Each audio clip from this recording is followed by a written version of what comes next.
The mask implements training at a higher altitude. For example, if long distance runners go run up a mountain or whatever, the same sort of effect.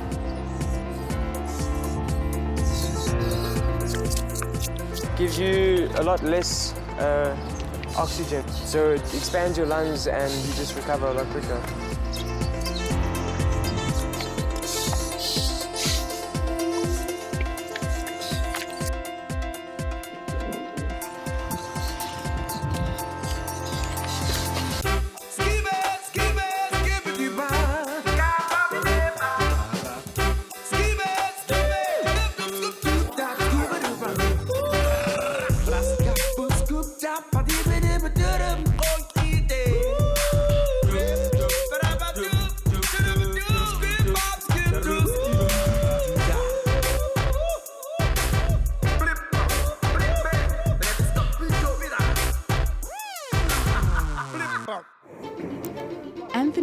Is a professional kickboxer who is competing to be the #1 contender for the South African title.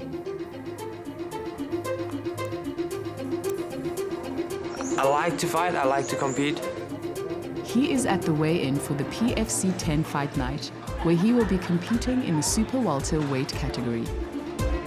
Your first fighter, all the way from Johannesburg, put your hands together for Given Mujuba.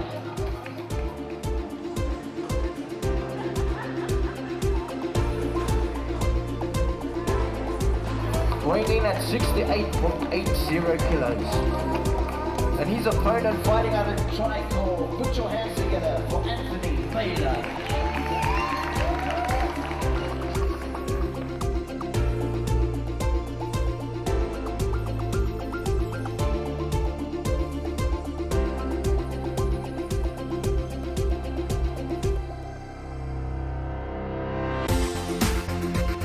At 69.100 kilos.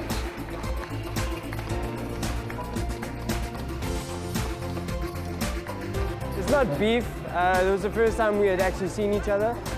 We're going to see each other again tomorrow, and when we see each other, we're going to try to kick each other's teeth out. I mean, we know we're going to fight. We know we're going to kick and punch each other, try and knock each other out. It is a big part. You need to try and get in the opponent's head. I mean, he's a lot taller than me, so he's trying to look over me. I've got to show him that I'm not going to let him dominate me. I've got to, show that I'm going to be a worthy opponent. So try my best at least. 69.1, what I weighed in at. That's the max. If I went any higher, I would have had 2 hours to cut down. But I can be anything under. So the max is 69.1. Having successfully weighed in for his category, Anthony takes time out at home to relax and mentally prepare for his upcoming fight.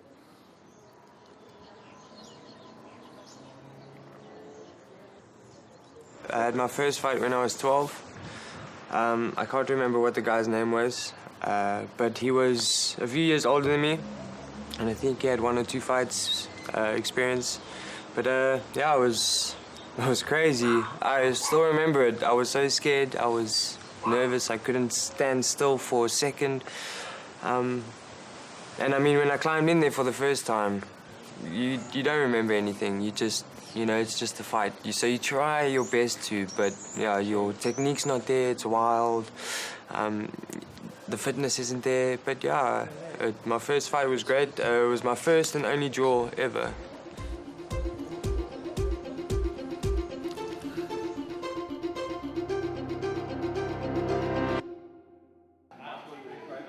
Like most professional fighters, Anthony trains at and represents a gym where he has found the support and camaraderie that most fighters need.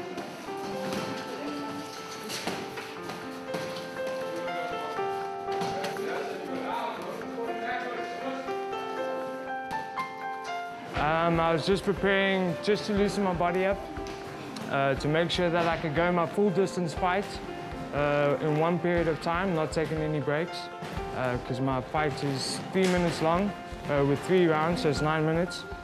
So I wanted to make sure that I could go that whole distance without taking a break, just so that I know I'd be ready for the fight.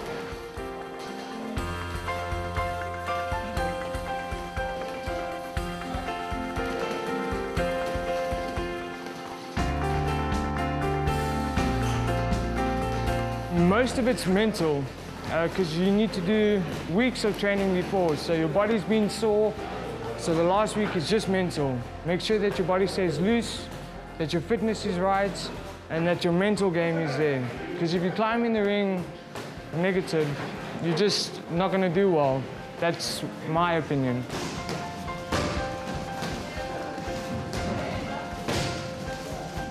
It's an amazing gym.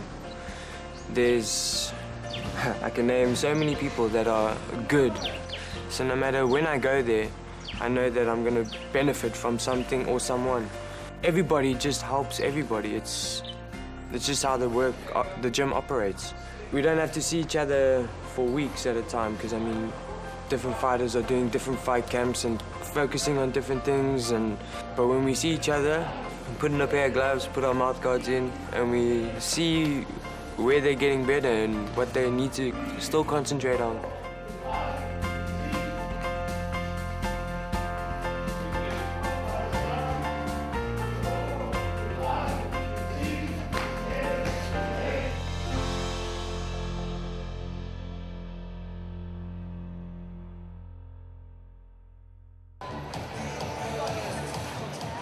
Everyone is an amazing person, first of all, and everybody looks up to him, and everybody learns from him. You know, he helps everybody wherever he can. And yeah, martial arts is his life as well. He loves to do it, and that's the best thing we have in common. We love the same thing, so we just get on really well, you know.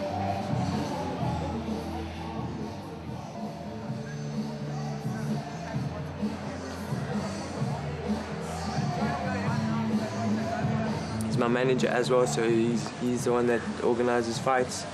And since I've been with him, he's organized me some really cool fights. I've been really, really happy, and I can't wait to get even more.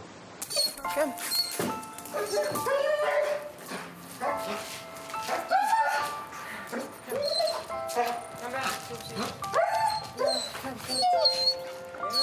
We're gonna go. I was born in Kempton Park in Johannesburg. Stayed there till I was 6, then moved to Cape Town. It was me, my mom, my dad, and my 3 older brothers, Stephen, Chris, and Andrew. We all stayed here, and yeah, it was a childhood. I was happy sometimes, I was naughty, it was good. I enjoyed my childhood. I was a very naughty child. You know, I used to bunk school quite often. Didn't like school at all. Like, really, I didn't. You know, into fights at school, arguments with the teacher. And I mean, I was young already, so I don't know. I was just a bit of a chaotic child.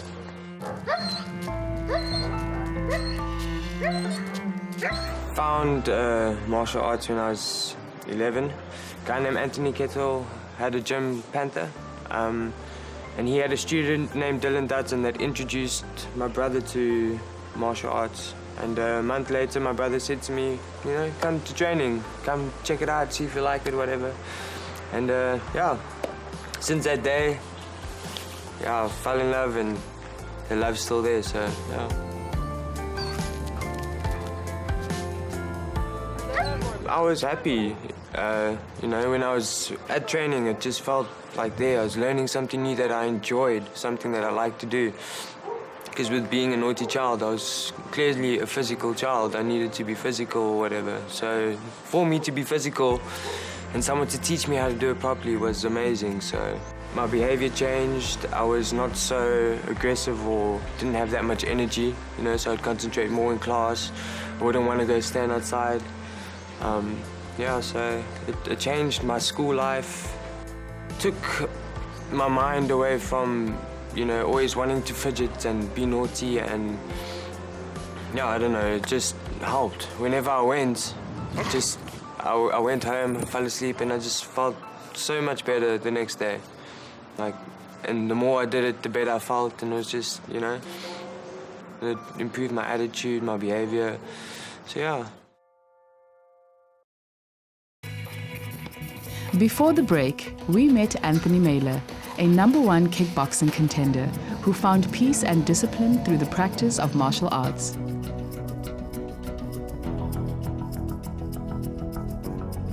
Martial art is the art of combat, or art of waging war. The term is derived from Latin and means arts of Mars, the Roman god of war. As early as the Bronze Age, one can find depictions of wrestling techniques and handheld weaponry through murals and poetry. Then, through the popularity of the Olympics, martial arts like boxing and wrestling flourished. 50 BC shows the earliest records of Korean martial arts, found in paintings in royal tombs, and in 477 AD, the Shaolin Temple was built in China under the orders of the emperor who authorized fighting monks to train in the temple. The samurai were the warriors of pre-modern Japan. They employed a range of weapons, of which their main symbol was the sword. Most of South and Southeast Asia gradually came under colonial rule from the 16th century onwards, resulting in martial practices being discouraged and in some places banned. Karate is said to have originated on the island of Okinawa, where weapons were banned. The locals thus developed strong hand-fighting techniques in order to defend themselves. In 1959, Bruce Lee arrived in America and began to teach Chinese Wing Chun to his first student, Jesse Glover, the first documented instance of a Westerner learning Chinese martial arts. Kickboxing started in the USA during the 1970s, when American karate practitioners became frustrated with the strict controls on martial arts competitions that didn't allow full contact kicks and punches. In the 1980s, the first regulated MMA league in the United States, named the Tough Guy Contest, later renamed Battle of the Super Fighters, was started. While many train in martial arts for the fitness and competitive aspect, Yumna and Nashreen Williams, sisters who were raised on the Cape Flats, have found the self-defense aspect of the art to be a more relevant form to practice. I just want to be able to protect myself. And then I drag, like usual, drag all your sisters with because you don't want to go alone. So we attended the first class. All 5 of us actually started out. I don't feel confident in my skills because of what I've seen, like people that have been doing it for years and years and years, and I want to get to that level. So I'm not really confident in my skills, but in terms of if anything should happen, spur of the moment things should happen, I have the basic tools that I know I can protect myself with. It's just a mindset that changes and the confidence that you have, where you're able to stand up for yourself because you know you have this kind of skills, you practiced it, you've seen it working. And with class, you're actually able to think in that fight and flight mode, where you can react with the techniques that Kenny showed you. Kenneth Peterson started the Cape Town Self-Defense Institute, and like many South Africans, he noticed the extreme edge of violence that many face on a daily basis.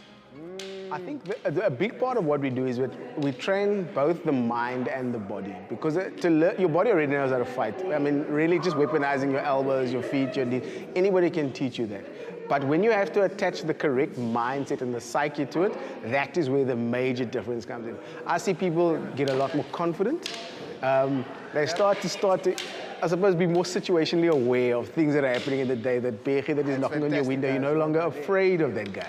The person that's walking in the street, you've got 3 people, you're no longer going to cross the street. You're going to be aware of them, but your fear is not going to drive your reactions anymore.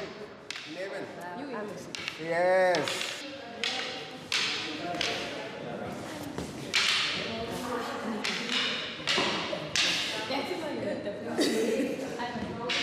Well, I teach them, firstly, that size does matter, but only if size has skill. If size is just size, it doesn't matter. Because in this class, you're going to have to learn to stop me. And I've been training for a very long time. I can take a lot of pain. So when you can hurt me, you can hurt 90% of the population. And then they learn that actually they can take a strike, so they're no longer afraid. And they learn that they can hurt people, which is always the most fun part. Right, 1, 2, 3, 4.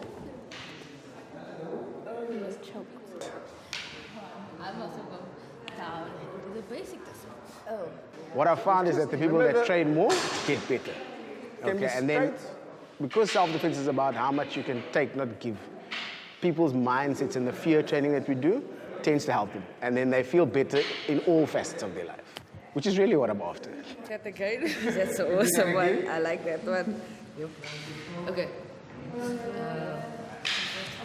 Elbow. Yes, it's in the brain. The song. Definitely. Slow.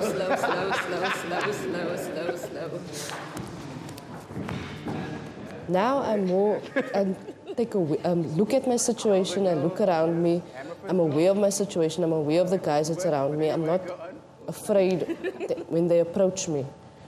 I feel like he's always drilling on situational awareness, and there's what is the saying that he has? Observe, orientate, decide, and act. Yes. So with that, it's a whole lot of, you work through that cycle and you assess the situation through that cycle. So I think that has helped us outside. Just being alone, if we are alone, that we can address the situation and decide how do you handle it, basically. So like Nashreen said, that has given you much more confidence in dealing with things when you're outside alone, and just not being so hyped or stressed out if somebody comes in your space also. So you learn that you're entitled to your personal space and you're entitled to protect your personal space.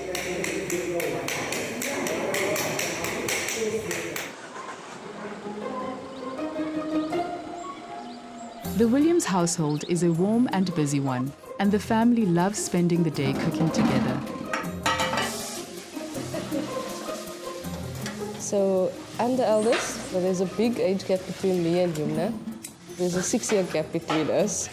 So we're 5 girls, all crazy, but I think we get along well. It's just you have your ups and downs. Too much personalities in one house, so there's bound to be some conflicts. Like each one of us are, you say, vastly different from the others. I think me and the baby Yasmin, we're a lot alike. So we get along.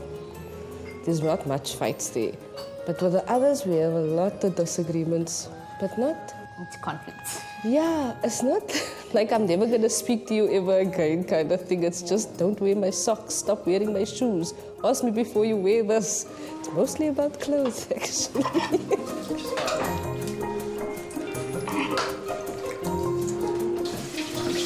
I was a social worker before, and we had to introduce ourselves at every meeting. And I always used to tell them, well, I'm a surviving mother of 5 daughters, 5 teenage daughters. And the 3 ones also? Stubborn. Yumna was a little stubborn. Sweet, but stubborn as hell. Nashreen, talkative. Very, very, very, very talkative. But both of them, I think, very independent. Like doing their own thing. You know, as a social worker, I used to work a lot with girls that's been abused, couldn't defend themselves and things like that. And yes, I think these days, you need to be able, as a woman, to defend yourself. So yeah, I'm all for it. I think it's a good thing. They come and show videos of the practice they have. So yeah, I enjoy it.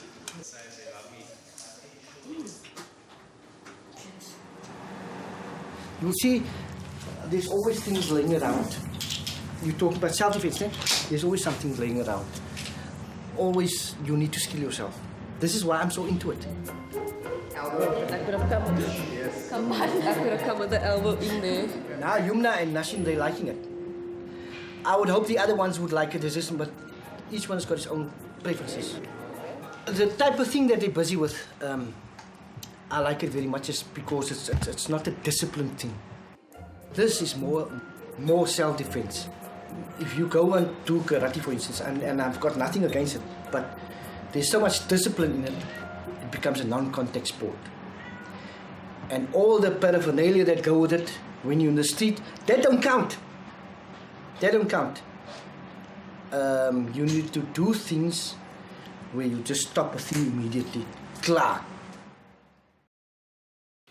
Earlier, we met Yumna and Nashreen Williams, sisters who have decided to learn self-defense in order to protect themselves in an increasingly violent society.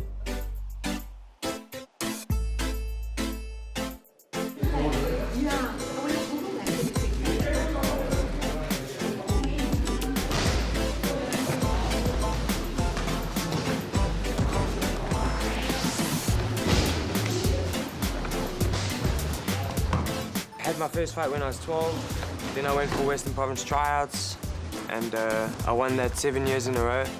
I went to SA Champs 4 times, came 3rd, 2nd and 1st. 2011 I was South African amateur champion, and that's when I decided that I wanted to go pro, because I just turned 18. I had loads of fights, like 40 amateur fights in that period, which you're talking boxing, kickboxing, K1, Muay Thai, MMA, lots of jiu-jitsu competitions. So, I mean, I was very, very active. But when you go pro, it switches, because you can't just fight in every tournament that happens every weekend. But in amateur, you can. So that's why I built up quite a big record, was because I was fighting as often as I possibly could. But now, because it's so competitive in pro, and there's not that many fighters, once you lose, whether it's Muay Thai or K1, how it should work in every league is it should drop you right back to the bottom and you should work your way up. But the competitive part isn't there really for me anymore, because there's not that much competition. So I know if I fight again and I win, I'll have to fight the same guy that I fought last time, and then that's the only 2 people in the division, excluding myself. So it's not really that competitive.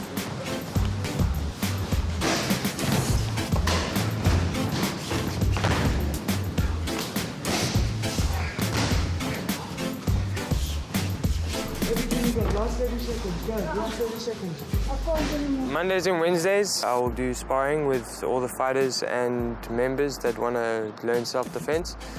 And then Tuesdays, I'll do upper body with some pad work. And then the next day will be swimming, which is cardio, and legs, just to build some strength and just to be explosive as well, to throw quick strikes that are unexpected. So yeah, that's what I've started focusing on, and I think it's gonna be amazing for me.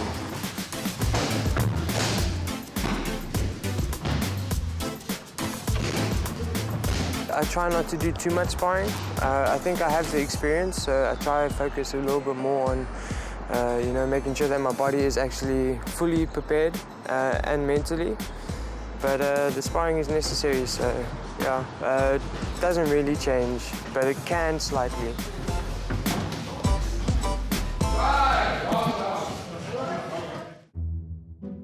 Dr. Michael Lan is an accomplished martial artist and the official representative in South Africa for the World Tai Chi and Qi Gung Federation. He assists many other teachers in keeping the level of martial art at its best. MMA actually, if people did not know, that the mixed martial art, it started with Bruce Lee. Bruce Lee put all the martial arts together. So he made it possible. He went all his way out to bring all those top martial artists together. His philosophy was, if I want to learn how your fist tastes, I got to take all of it. I cannot hold back. Then I can say, your fist is dynamite. Can you please teach me? That's martial art. To learn from each martial artist, you know, to make martial art become one thing. Some people like it as a sport. They like to compete, you know, to acknowledge their ability and skill, to put their skill out there, you know. Some people like the beauty of it. A true martial artist is about how to strive for peace and harmony in your life. It's a long life commitment for us, a long life journey.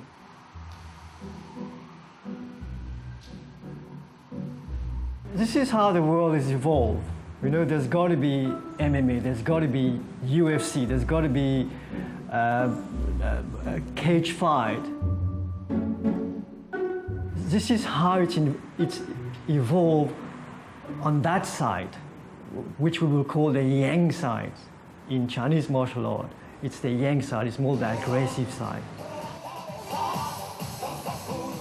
It's not really ideal for young people to watch things like this. It's quite bloody. But it's for them to open the mind up, to realize that that's not what they want to do, later if they want to take up martial art, or that's not what martial art is about. South Africa has come a long way because we come from a country of violence. Lots of people have had to learn to, not just learn self-defense, but to protect themselves, to defend themselves somehow, not only physically, but mentally. This is where I come in and say, mental peace and harmony is more important than I know how to defend yourself. But if your mind is not relaxed enough and at peace enough, I guarantee you will not be able to defend yourself. You will freeze or you will run. Running is probably best. You escape, you run for your life. But in situation where you freeze and you can't defend yourself, consider yourself killed.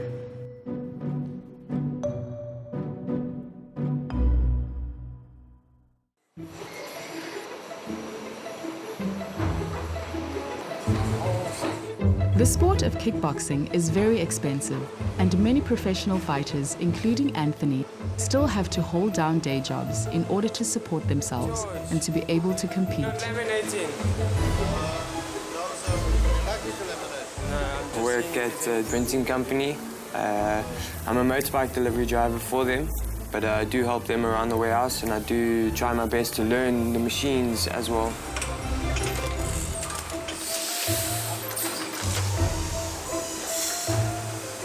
So it's out there, up there. I go to work limping one day or blue eyes. They're always, what happened to you?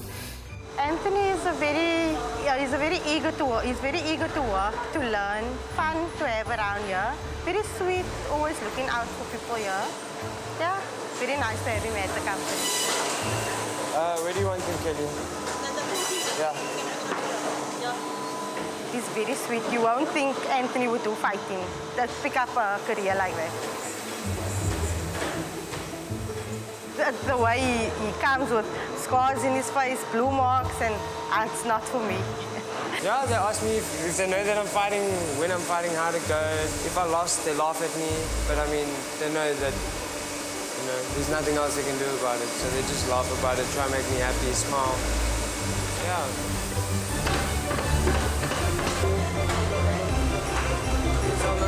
You need medical aid, all that kind of stuff. So you need to work full-time and be able to do it if that's what you want to do. If you don't have a sponsor, it is a matter of buying your own stuff, which can turn out to be quite expensive.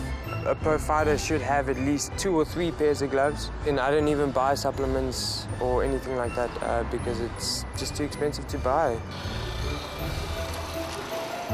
Yeah, I do need my job to be a pro fighter. It's crazy. Before the break, we learned how, despite being a professional fighter, the expense of the sport means that he still has to work a 9 to 5 to pay the bills.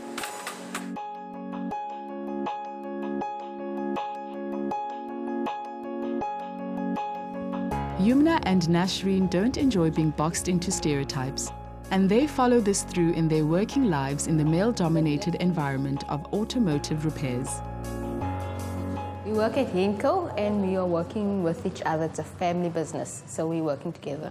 Yeah, it's the 2 of us plus another sister, Serena, and then my mom and my dad, and then everybody else that's here as well, but mostly family. Like everything else, there's up and downs, but it's nice. I think it's better working here. She says it's better working here. Yeah, you work with your mom and your daddy, so it's fine.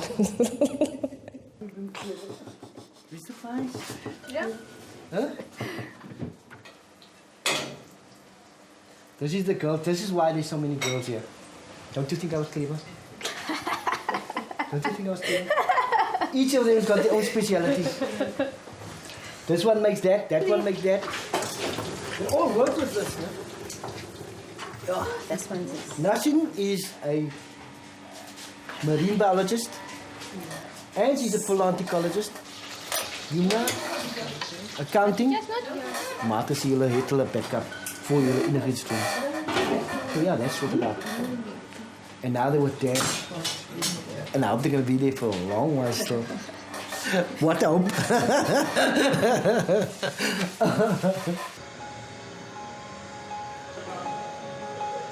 I'm the store lady, which is, everybody call me the store man. The vehicles will come in. I'll record the job, what needs to be done on the job. They'll list what parts they need, so they'll strip the vehicle, see what parts is faulty, and then they'll bring me the samples and a list of the parts that they need. I'll source those parts and then distribute it to each mechanic that comes in.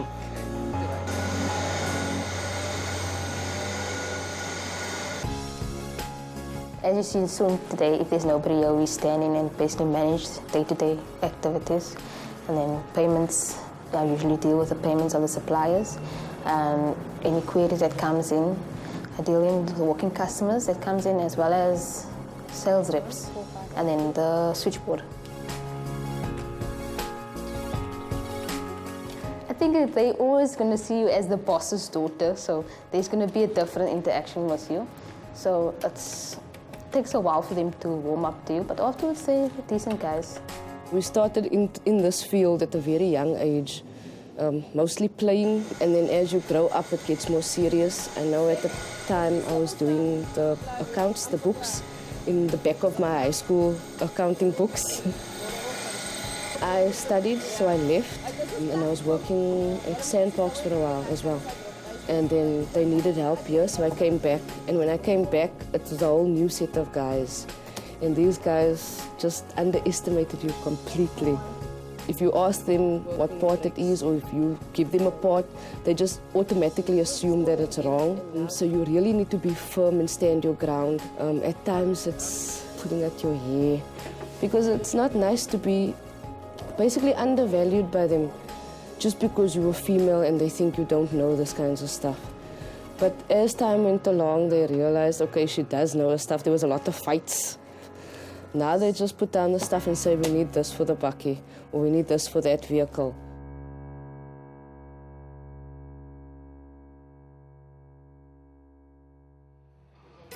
It's the night of Anthony's fight, and the arena is slowly starting to fill up with fighters and spectators alike, as they prepare to watch some of the best amateur and professional fighters on the continent compete. Fighting out of Pinelands Fight Club.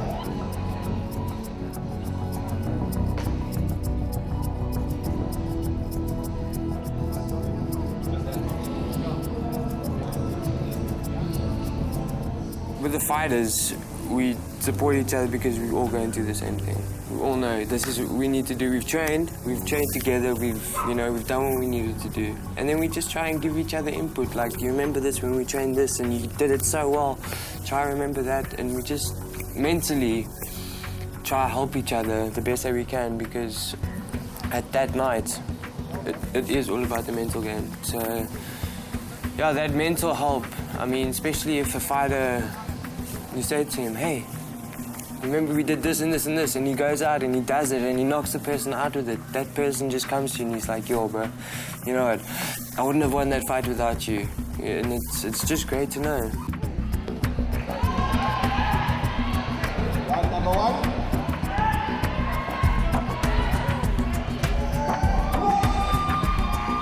Anthony is anxious but excited as his fight category draws closer. It's definitely going to go our way. We know exactly what to do. We have fought the guy before. So fortunately for me, we know his tactic. I know his coach and what his coach trains his guys. So yeah, I believe it'll definitely go our way. I know he doesn't have a gas tank, meaning his cardio is not always that good. But I know Anthony trained hard, so we'll see what the night delivers for us. Honestly, it has been a struggle because of the cut that he had. He suffered a cut in the previous fight, which was quite damaging, but I don't believe that affected him at all. I actually think it made him stronger and more realize what needs to be done, you know?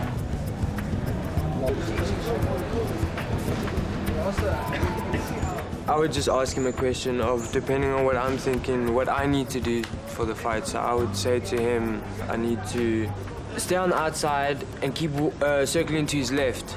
Just ask him and say to him, now, once I do that, where would I go from there? What would be your perspective? And he would say, well, then you'd step in this way and throw this punch and that punch. And, you know, when we did this, try and do that to set that up. And it just, you know, he tries to help with the mental game, because He's the one that teaches you. He's the one that sits there and watches you when you fight, training with the other pro fighters. He will just try to spot out stuff that I can maybe not see, and he can see me and my opponent. So he can say, Anthony, your left hand is down. He's going to throw that head kick, so keep it up. And yeah, you know, he just tries and sees everything.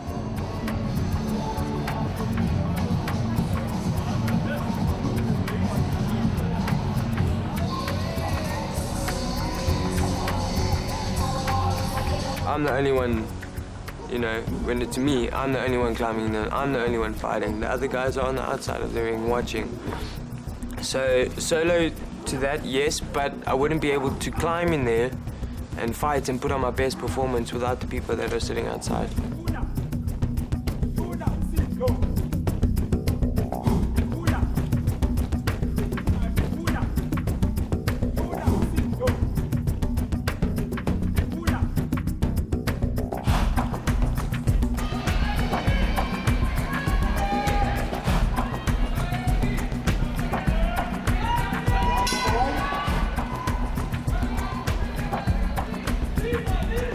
As the fight begins, Anthony starts off strong.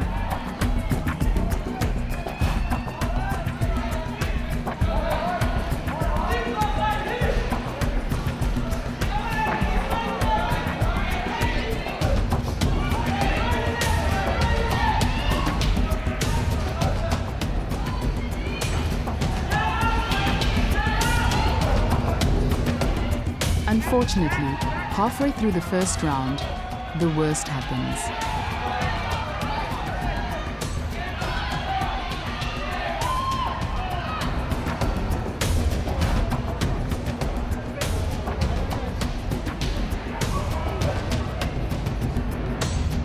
Unable to stand up and after being assessed by medics and officials, the fight is called in his opponent's favor. I'm still trying to figure it out. He was kicking me quite hard. I tried to block the kick and we caught shin on shin.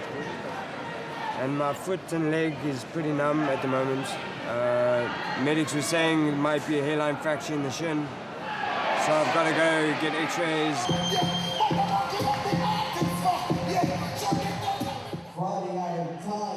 I'm not too sure right now. I mean, it's my second loss in a row. Pretty heartbroken. Gonna be depressed for a couple of days.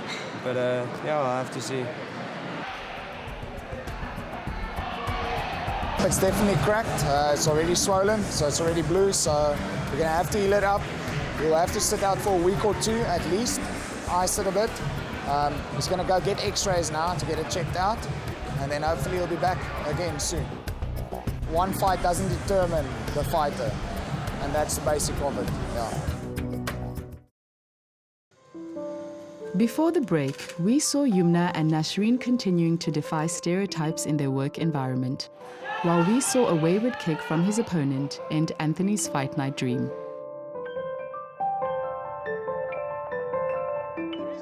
Having been trained at the Cape Town Self-Defense Institute for over 2 years, Yumna often helps Kenneth when he trains other organizations. She feels that passing on this skill set to other women is one of the best parts of learning the art. So what we're going to do is, if you come this way slightly, we're going to start with very, very basic movements. All fighting begins in your hips. You don't hit people, you don't kick people. You first need to learn how to use your hips. So what we do is we talk about the Elvis. What does the Elvis look like? Okay. Your hips. This is what you're going to do. This is the movement that you're going to do. See what she's doing? Yes, there we go. Yeah, can you dance? If you can dance, you can do this. If you can't dance, I got nothing for you. Why do we tuck our elbows in close to our ribs, Yumna? You don't get stabbed. You want to be stabbed in the arms to protect yourself rather than get stabbed in the heart and the lungs. A hammer. This is a very basic movement. Okay. When you hit people, you should hit them with this part of your hand. Don't punch them. Because why? Yumna, why don't you punch them? Because it's going to break your hand. Okay, so it's quite important that you learn to hit people, but not punch them. Punching takes a long time to learn, and it's very technical. So if I wanted to grab Yumna and choke her, and she decided she was going to do that. This is a unit ever created. It's interesting, you get to see people's different perspective and how they handle the training and basically the reason behind why they're coming. And as Kenny said the last time also, females are just more comfortable training with a female, especially if it's real life situations, rape situations, or getting attacked. They're more comfortable with learning these situations and then progressing to a male. So it's easier for them, basically. And you want to turn your hips and hit. It goes right up. But then you're doing it right. She's enjoying it. I probably will. What preference you have, because you're gonna hit, you're right-handed. You're gonna hit on that side, and then back that way. So you just swing your hips with your hands. Okay, I outweigh Yumna. Let's just remember, let's try and make it easy like this. I outweigh her. Someone's gonna grab you, they're gonna pull you around. Okay, I'm gonna say, yeah, what is she gonna do? She's going to bang. Okay, so pull. Ah, there we go. Probably because of my size, it's shocking because it's up against the guys and training with the guys. So you get used to real life situations because it is going to be a guy at that size that's going to be attacking me. So it's a bit shocking for them to see such a small person doing such things. So what happened is I grabbed her and she put her hand on my hand to isolate me. Then she rotated her arm the same way that you were doing over my arm onto one of my hinge joints. Then she decided that she didn't like the fact that I was grabbing her, so she did something else. So she put me on my knee, and then she could probably use that other elbow to knock me in the back of my neck. So grab a part. I'd like to come more. I think it's fun, but it's teaching you easy ways that you never thought would actually work. And it's actually very rewarding to see how easy it is to actually defend yourself. I didn't consider it as martial arts, but I mean, I can see that there's sort of like a connection. I've never done any martial arts, but I can see that there's a correlation. But I love it because it reminds me of boxing, and I've got a boxing bag and gloves, and I love Muay Thai. I like that kind of sport, so this is fun for me. Okay, but also make certain that you actually stop her hand. So keep her. I'm gonna grab Yumna. Yumna's then gonna use the tray to stop this smack that's coming to her head. Okay? There. Now she's gonna hit me with this hand, which is closest to my jaw. There. And then there. And because she's got legs and knees, she could go. Okay. And that's what's gonna happen. Those moves, especially the one with the manipulation of the joints, you don't have any other reaction but to go with it. Because it's joint manipulation, it's hard to resist against something like that, so it does work. Raise your leg, lift your knee, and snap out. Fantastic thing.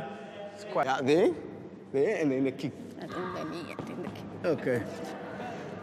Or the other way around. Or the other way around. So if I decide she just wants to kick me, she wants to take my leg out completely. That's what happens. Find one. Come.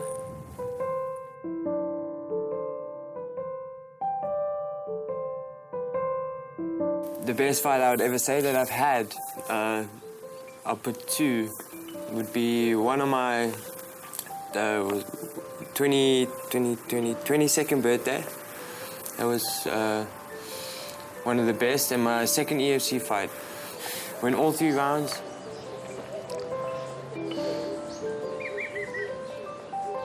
was very, very close. It was a split decision. After that fight, I didn't care if I won or lost. I just felt good. It was just like lekker. That was a nice, proper fight. You know that you both know that you train hard and that you came to fight. I don't know how to describe the feeling. You feel satisfied. Like there's absolutely no worry. For example, like I said, I didn't even worry about whether I won or lost. I didn't even care. I just felt satisfied from, having a good time. Anything can happen in a fight, but your opponent hasn't trained hard. If you're going into the second round and he's breathing heavy, and you know what I mean. Yeah, good for me. It gives me more opportunity to fight, but I'd rather just have a great fight. Both going full on, constant for the whole time, so that you get that satisfaction. So.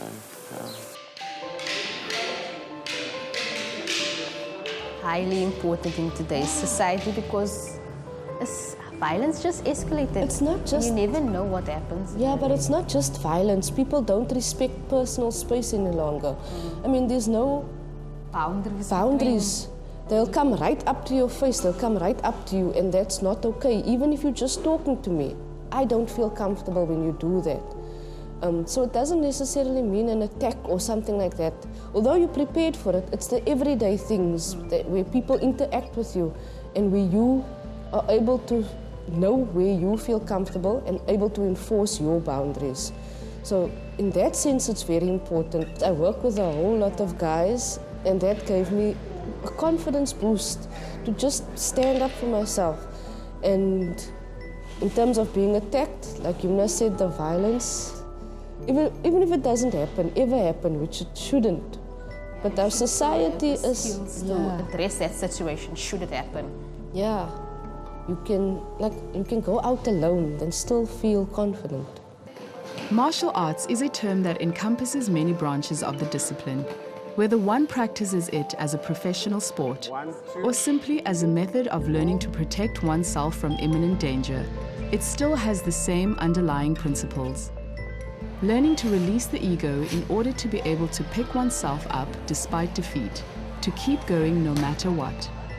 Anthony, Yumna and Nashreen have all found ways to harness their martial arts skills that help them to find calm and peace in the busy and stressful lives we are exposed to every day.